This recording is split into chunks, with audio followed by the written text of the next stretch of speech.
વિદ્યાર્થી મિત્રો, મારી યુટ્યુબ ચેનલમાં તમારું હાર્દિક સ્વાગત છે। આજે આપણે આંકડાશાસ્ત્રની અંદર આગળ 13.13 સ્વાધ્યાય છે મધ્યસ્થ વિશે શીખવાનું છે। મધ્યસ્થ એટલે શું? મધ્યસ્થ એટલે અવલોકનોનું મધ્યવર્તી માપ। મધ્યવર્તી માપને શું કહેવામાં આવે છે? મધ્યસ્થ, વચ્ચેનું માપ, મીડિયમ 50%। એને સંકેતમાં એમ તરીકે દર્શાવવામાં આવે છે। તો મિત્રો, અવર્ગીકૃત માહિતી માટે અને વર્ગીકૃત માહિતી માટે અલગ અલગ પ્રકારના સૂત્રો છે। તો અવર્ગીકૃત કેને કહેવાય એ તમને ખબર છે। અવર્ગીકૃત માહિતી માટે એટલે કે આવા સાદા અવલોકન આપેલા હોય, તો સાદા અવલોકન આપેલા હોય તો એનો આપણે કેવી રીતે મધ્ય શોધાય? તો સૌપ્રથમ મધ્ય શોધવો હોય તો તેને આપેલા અવલોકનને ચડતા કે ઉતરતા ક્રમમાં ગોઠવવું પડે, કારણ કે સૂત્રની અંદર મૂળ અવલોકન, અહીંયા મૂળ અવલોકન એટલે ક્રમ આપેલો, મૂળ અવલોકન એટલે ચોથું, બીજું, ત્રીજું, પાંચમું, એમ છઠ્ઠું, સાતમું, એમ ક્રમ દર્શાવવાનો છે। એટલે ક્રમનું મહત્વ છે। એટલે ક્રમનું મહત્વ હોય ત્યાં અવલોકનો ચડતા કે ઉતરતા ક્રમમાં લાઇનસર ગોઠવાયેલા હોવા જોઈએ। મધ્યક એટલે મધ્યકની અંદર આપણે એક્સ બારમાં આપણે ગમે તેમ અવલોકનો હોય, કારણ કે એમાં તો ખાલી સરવાળો જ કરવાનો હોય છે। અવલોકનનો સરવાળો ભાગ્યા અવલોકનની સંખ્યા, એમાં કોઈ જાતની દિક્કત આવતી નથી। પણ આની અંદર તમારે ક્રમનું મહત્વ હોવાથી ફરજિયાત ચડતા કે ઉતરતા ક્રમમાં ગોઠવી પછી સૂત્રનો ઉપયોગ કરવાનો છે। તો સૌથી પહેલાં તમે જે અવલોકન આપેલા છે એને ચડતા ક્રમમાં ગોઠવે તો આ પ્રમાણે થાય, બરાબર છે। હવે આપણે સૂત્ર જે એકીનું છે અયુગ્મનું, m=n+1/2મું અવલોકન, તો n = 7 આપેલા છે, વત્તા 1 એટલે 8/2 કરી તો ચોથું અવલોકન જે આવે ચોથા નંબરનો 1, 2, 3 ને 4, તો ચોથો અવલોકન નંબર 9 છે, તો m=9 જવાબ લખી નખાય, સીધો કાંઈ કરવાનું નથી। અને બેકી અવલોકન હોય, દાખલા 3, 8, 10, 12, 14, 15 એમ ગોઠવેલા જ છે ચડતા ક્રમમાં, તો એનું સૂત્ર છે 9n/2મું અવલોકન, n+2મું અવલોકન વત્તા 1મું અવલોકન, એટલે n એટલે 6/2 એટલે કયું અવલોકન થાય? ત્રીજું અવલોકન, 2 તેરી 6, અને આ ત્રીજામાં 1 ઉમેરી 6/2 તો 3 આવ્યા જ, 3n વત્તા 1 એટલે ચોથું અવલોકન। હંમેશા મિત્રો યાદ રાખજો કે જેટલા અવલોકન હોય, દાખલા 1, 2, 3, 4, 5, 6, તો 6ના અડધા 3, તો ત્રીજા ચોથાનો સરવાળો કરવાનો, 8 હોય તો 8ના અડધા 4, ચોથા પાંચમાનો સરવાળો કરવાનો, 10 હોય તો 10ના અડધા 5, પાંચમાં છઠ્ઠાનો સરવાળો કરવાનો। જે નંબર આપેલા એને અડધા કરીને તરત એના પછીનું, કારણ કે +1 છે, આ સૂત્રનો ઉપયોગ તમારે ટૂંકમાં સમજી લેવાનું કે આ પાંચમું હોય તો આ છઠ્ઠું એટલે પાંચમાં છઠ્ઠાનો, કારણ કે +1 છે, આ 6/2માં +1 કરવાનો છે, એ જે આવે એનો +1, એટલે કે જે અવલોકન હોય એને અડધા કરો, 10 હોય તો 5, 5 ને 1 6નું, 4 હોય તો 2 ને 1 3નું, 12 હોય તો 6 ને 1 7નું, એવી રીતે ત્રીજું અવલોકન વત્તા ચોથું અવલોકન ભાગ્યા 2 કરો તો ત્રીજું ને ચોથું 10 ને 12 છે, તો 10 ને 12નો સરવાળો કરો, 22/2 એટલે 11 એમ આવે, m=11 આવે। હવે મિત્રો, વર્ગીકૃત માહિતી માટે સંચય આવૃત્તિ બનાવવી ફરજિયાત છે। સંચય આવૃત્તિ બે રીતે બને છે।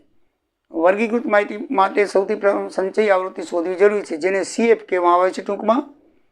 અને સંચય આવૃત્તિ બે પ્રકારની હોય છે, એકથી ઓછા પ્રકારની, થી વધુ પ્રકારની। હવે થી ઓછા પ્રકારની બનાવવા માટે શું કરવું જોઈએ?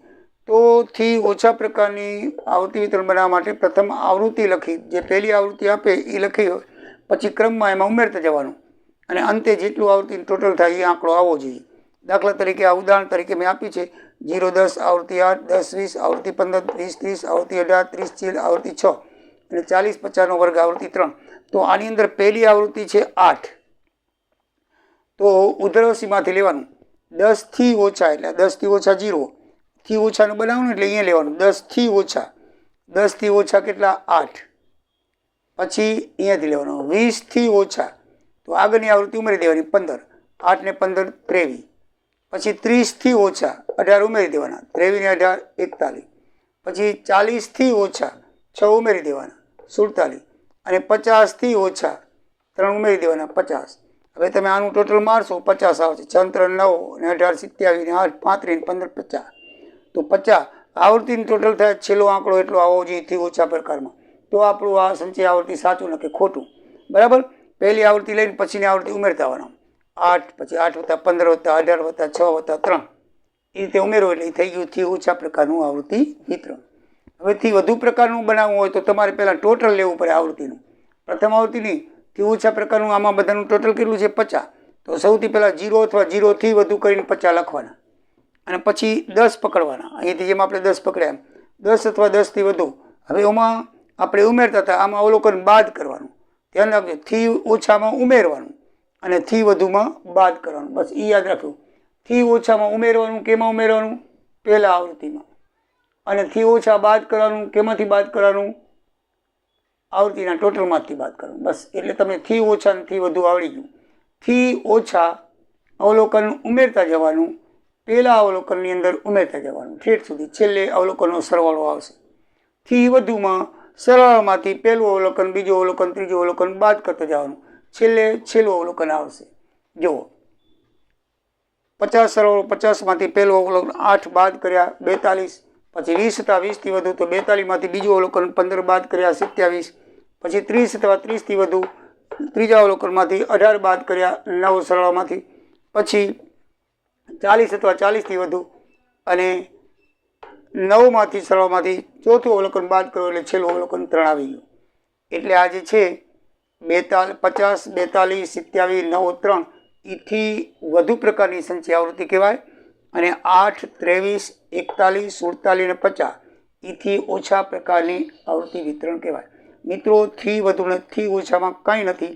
થી ઓછાની અંદર પહેલી આવૃત્તિ લેતા જાઓ અને પછી 15, 18, 6, 3 ઉમેરતા જાઓ, છેલ્લે ટોટલ આવૃત્તિનું ટોટલ જેવું થવું જોઈએ. થી વધુ પ્રકારમાં પહેલું ટોટલ લઈ લો. ટોટલમાંથી 8 બાદ કરો, 15 બાદ કરો, 18 બાદ કરો, 6 બાદ કરો, 3 બાદ કરો, છેલ્લે 6 બાદ કરો એટલે છેલ્લે 3 ઓટોમેટિકલી 3 આવી જશે.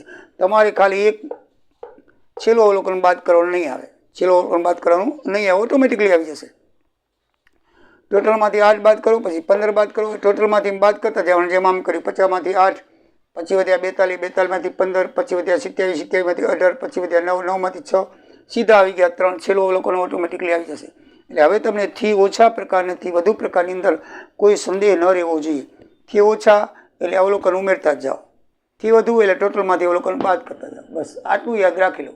મિત્રો, હવે આપણે આના પછી મધ્યસ્થના દાખલા જોઈશું, વર્ગીકૃત માહિતીના, અને જુદી જુદી રીતના જોઈશું. 25 સ્વાધ્યાય પૂરું કરશું.